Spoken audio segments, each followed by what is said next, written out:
पीर महल के निजी तालीमी इदारे में रंगारंग कल्चरल फेस्टिवल मनाया गया। तकरीब में तलबा ने चारों सूबों की सकाफत को उजागर किया। इलाकाई गीतों पर रिवायती रक्स करके तकरीब को चार चांद लगा दिए। अमीर हमजा की रिपोर्ट देखिए।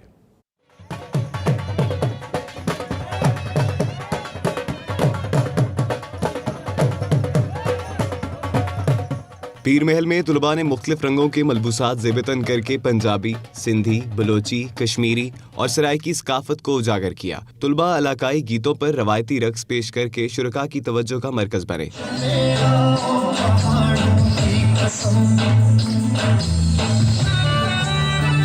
तकरीब में चारों सूबों की सकाफत को उजागर करने के लिए अलग अलग स्टॉल्स में इलाकाई सकाफती अशिया रखी गई। जी, हम आज हमारे कॉलेज में एक सालाना फंक्शन है, कल्चरल फेस्टिवल हो रहा है, जिसमें हम एज आ सिंधी नुमाइंदगी कर रहे हैं और माशाल्लाह में बहुत मज़ा आ रहा है और हमने हर चीज़ में पार्टिसिपेट किया और बहुत इंजॉय किया। पंजाबी सकाफत को उजागर करते हुए घुड़ डांस ने तकरीब को चार चांद लगा दिए, जबकि तुलबा की जानिब से मुख्तलिफ टैबलोज भी पेश किए गए। उस्ताज़ा का कहना है कि कल्चरल फेस्टिवल मनाने का मकसद चारों सूबों की सकाफत को नुमाया करना है। पाकिस्तान का कल्चर और स्पोर्ट्स के हवाला से यहाँ पे अरेंज किया गया सारा।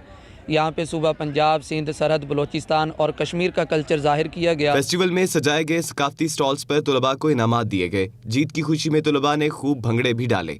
मेहमान खुसूसी ने तुलबा में इनामात और ट्रॉफियां तकसीम की। कैमरा टीम के हमरा अमीर हमजा, हम न्यूज़, पीर महल। ये कौम